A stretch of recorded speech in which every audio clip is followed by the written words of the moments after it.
El acontecimiento fundamental que ha transformado el mundo, que ha transformado la historia, es que Dios se ha hecho hombre, la encarnación del Hijo de Dios, pero sobre todo y ante todo el misterio de la Pascua, la pasión, la muerte y la resurrección de Jesucristo que nos envía desde el Padre el Espíritu Santo.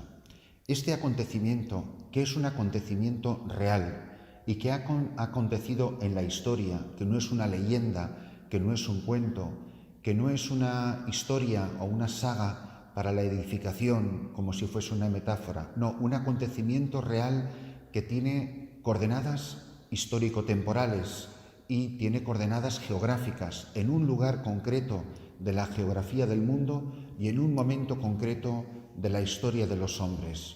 Nos debería de llamar, por ejemplo, la atención que a Poncio Pilato se le cite en el credo que de todas las personas que han estado cerca de Jesús, a lo mejor no era la persona más edificante.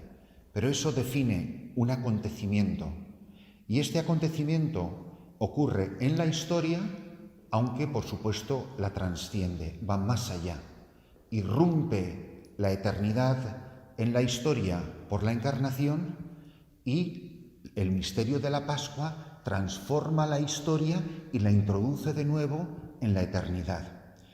Cristo Jesús, muerto y resucitado y por tanto vivo en medio de nosotros, es el fundamento del cristianismo. Dios que ha salido al encuentro del hombre, se ha hecho hombre, incorpora a toda la humanidad en sí mismo, esto es la segunda lectura de hoy, que todos formamos parte de este cuerpo y tenemos un lugar en ella, aunque todos una función diversa, y junto a Cristo hemos iniciado este camino de retorno al Padre, a los cielos nuevos y a la tierra nueva. Somos desde este momento glorificados con Cristo e introducidos en la vida eterna. Este acontecimiento que es la Pascua es lo que se celebra cada domingo. Por eso el domingo, la espiritualidad dominical, es el centro y la razón de ser de todo lo demás. Y ojalá que muchísimos católicos descubrieran o redescubrieran esto, es decir, lo que se celebra litúrgicamente, la celebración de la Santa Misa, la celebración de la Eucaristía, es el fundamento de todo lo demás, porque como muy bien dice el Evangelio en los primeros versículos, dice: muchos han emprendido la tarea de componer un relato de los hechos, es decir, acontecimientos que se han cumplido entre nosotros y cómo nos lo transmitieron los que fueron desde el principio testigos oculares y servidores de la palabra. Es decir, por ser un acontecimiento, tiene testigos y estos testigos son los que dan credibilidad al acontecimiento y al mensaje que se transmite. Es así como nace y surge la palabra de Dios, en la transmisión de unas enseñanzas, del conocimiento y de la experiencia de una persona viva. Nosotros técnicamente hablamos, no somos una religión del libro, porque no es el libro de la Biblia, no son simplemente las Sagradas Escrituras lo que está en el centro de nuestra experiencia cristiana, sino una persona viva, Jesús de Nazaret, que sufrió, murió y resucitó y está vivo en medio de nosotros. Es el que le habla en presente y en primera persona del singular a Pablo por el camino hacia Damasco y le dice: yo soy Jesús de Nazaret, es decir, estoy vivo, estoy en medio de vosotros. La celebración litúrgica es una acción de Jesucristo sacerdote. Cristo sacerdote, unido a su esposo la Iglesia, renueva, actualiza el misterio de su presencia viva, transformante, santificante en medio de nosotros, para que progresivamente vayamos participando de su vida divina, vayamos quedando glorificados, impactados, impregnados por la gloria de la Pascua. Y esto ocurre por dos fuentes: en la escucha de la palabra de Dios, en la asamblea litúrgica, en la celebración de la misa, la primera parte de la celebración, en la que los bautizados, los que ya han sido incorporados a Cristo, que van caminando a través de una experiencia continua de conversión, de arrepentimiento, de experiencia de misericordia, de renacimiento a una nueva vida, escuchando, alimentándose de la primera mesa, que es la mesa de la palabra, esta palabra es la que va a dar sentido, es literalmente alimento. Por eso bien la llamamos el pan de la palabra de Dios que nutre y alimenta la vida espiritual. Una persona que habitualmente no se alimenta de la palabra de Dios es un muerto de hambre. Es un muerto de hambre que ha matado de hambre su vida espiritual, su vida interior. Y pasamos a la mesa de la Eucaristía, donde Cristo Jesús, que es el sacerdote, se ofrece también como víctima, se ofrece como Cordero Inmaculado para glorificar al Padre en el Espíritu y para, ofreciendo su vida en expiación por los pecados de todos los hombres, poder ofrecerles vida nueva en Él, convertirnos en aquello que comemos. Nos alimentamos de su cuerpo, bebemos su sangre y así Él se convierte en nuestra vida. Vivo yo, pero no soy yo. Gracias a la celebración del domingo, Cristo vive en mí. Nosotros en Él vivimos, nos movemos y existimos. Esto es ser cristiano y de aquí nace la Iglesia, en el Calvario, en la experiencia de la Pascua. Y a esta Iglesia, que son todos los renacidos por los sacramentos, por el bautismo y por la Eucaristía, la confirmación y todos los demás, nos ayuda a incorporarnos a Cristo y a descubrir que en esa Iglesia, cuerpo de Cristo, todos tenemos una misión y una tarea. Y nadie es más que nadie y nadie es menos que nadie. Cada uno ha sido llamado a cumplir una función, por eso habrá siempre una tarea de discernimiento, que es a la que nos guía el Espíritu Santo, y hace que cada uno de los miembros cumpla la misión que se le ha confiado y elegida por Dios desde toda la eternidad. No le hemos elegido nosotros a Él, por tanto nosotros no elegimos nuestro lugar en la Iglesia, sino que vamos respondiendo a su voz, vamos respondiendo a su inspiración, tal como nos viene discernida por aquellos que tienen esta misión en la Iglesia. Esto es importantísimo, porque cuando no descubrimos nuestra misión en la Iglesia, hay mucho que se queda sin hacer. Por eso todo el mundo tiene una tarea. La tarea fundamental que tiene todo miembro del cuerpo de Cristo, que va creciendo por esta experiencia de la Pascua, es su propia santificación. Yo no puedo hacer nada por nadie si yo no estoy creciendo en la vida en Cristo. Por eso, porque somos personas humanas y somos, por tanto, seres progresivos, vamos creciendo de día en día en esta identificación y configuración con Jesucristo. La santidad de cada miembro de este cuerpo que hoy domingo se reúne para celebrar la Pascua es el fundamento del cumplimiento de nuestra misión. Y a esta Iglesia, cuerpo de Cristo, Cristo vivo en medio de ella, se le confía una misión. Id al mundo entero y proclamad el Evangelio. Un Evangelio que se proclama con la palabra, con el testimonio, con la vida. Por eso, Cristo está presente en medio de su pueblo. Nunca está más presente como cuando esta comunidad, esta asamblea litúrgica de creyentes, se reúne a celebrar la Pascua, la Santa Misa de cada domingo y luego, por extensión, a todos los demás días de la semana.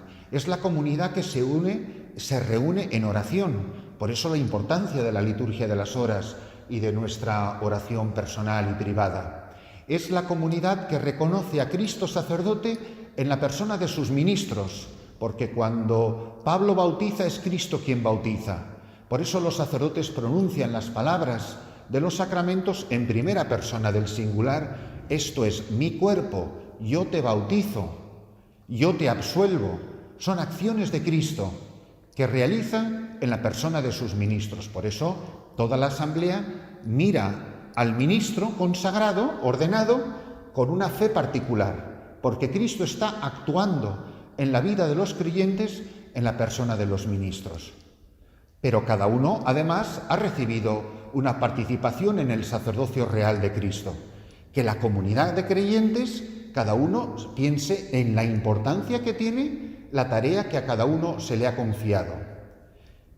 ¿Cuál debería de ser la actitud de cada uno de nosotros, independiente de nuestra función en la Iglesia? Pues yo creo que las palabras del Evangelio de hoy son las que mejor lo resumen. Dice más adelante, cuando Jesús entra en la sinagoga y toma el rollo del libro del profeta Isaías, dice el Evangelio esta expresión: toda la asamblea, Todos los allí reunidos en la sinagoga, todos tenían la mirada fija en él.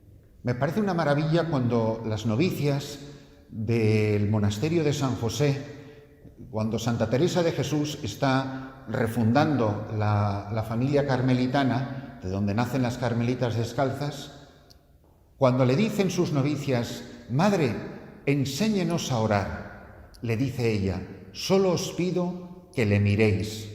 ¿Qué dice hoy el Evangelio? Las miradas de todos estaban fijas en él. ¿Cómo empiezo yo a ser útil, a cumplir la misión que se me ha confiado? Cuando tengo la mirada fija en Cristo. Cuando toda mi existencia, no solamente las bolitas de mis ojos, sino que toda mi existencia está orientada a Cristo. ¿Qué es el pecado? La vida de una persona desorientada, que ha dejado de mirar. Cuando Pedro aparta la mirada de Jesús y va caminando sobre las aguas, se hunde. No se hunde porque el agua es agua, se hunde porque ha dejado de mirar, ha dejado de confiar, se ha mirado a sí mismo, ha puesto su apoyo en sus dones personales, el creer que yo soy capaz de caminar sobre las aguas. Pero no, es mirando fijamente a Cristo que la Iglesia, y en ella cada uno de nosotros, cumple la misión que se le ha confiado. Pues este domingo cada uno deberíamos de preguntarnos: oye, ¿yo cuántos años llevo yendo a misa? ¿Y cuál es mi misión?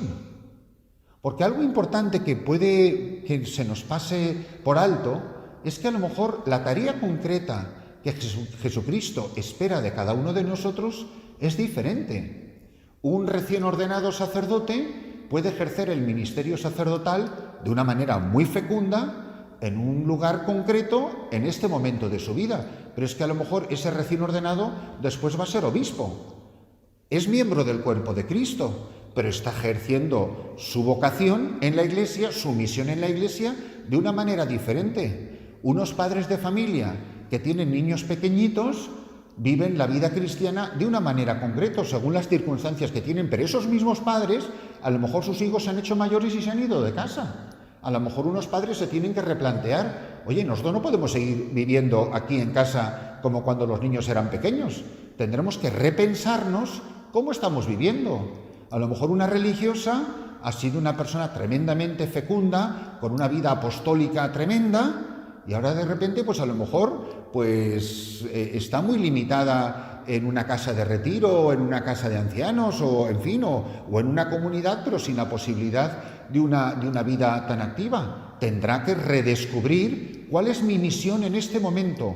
Lo que no puede pasar nunca, hasta la hora de la muerte, es un cristiano sin misión. Un cristiano sin misión es como un cristiano que ya no estuviera bautizado. Y como yo no me puedo arrancar el bautismo, y como yo no me puedo arrancar del cuerpo de Cristo en el que soy un miembro vivo y activo, yo no puedo dejar de tener misión, la ejerza como esté llamado a ejercerla, no puedo dejar de tener misión hasta el mismísimo momento de mi muerte. Y una persona que está cumpliendo su misión en la Iglesia es increíblemente útil, es increíblemente fecundo, está participando de la vida en Cristo, está nutriendo de vida a la Iglesia entera. Por eso, que en la celebración de esta misa primero nos demos cuenta, no hay nada más importante en la vida del cristiano que descubrir el significado de la Santa Misa, de la Santa Eucaristía. Alimentarme de su palabra, es Dios que habla en mi vida, Cristo que me susurra al oído y me comunica su espíritu, Cristo que se me entrega, me da su cuerpo, me da su sangre, para que muriendo por mí yo pueda vivir, porque Él prefirió morir por mí que vivir sin mí. Nadie tiene amor más grande que el que da la vida.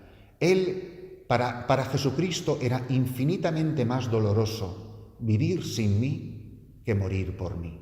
Por eso es lo que se celebra en la Pascua, y de ahí la gratitud del cristiano, porque si el cristiano al final de cuentas es algo, es un hombre, una mujer con la palabra gracias tatuada en su corazón. Gracias, Dios mío, por todo lo que has hecho, por todas tus maravillas de las que yo soy testigo. Ya no tenemos que contar lo que otros nos han contado. Termino recordando la escena de la mujer samaritana, cuando ella va al pueblo y le dice a la gente que venga a ver a un profeta, y la gente le dice a la mujer, ya no creemos por lo que tú nos has contado. Nosotros mismos lo hemos visto, lo estamos viendo, somos testigos. En eso consiste el testimonio.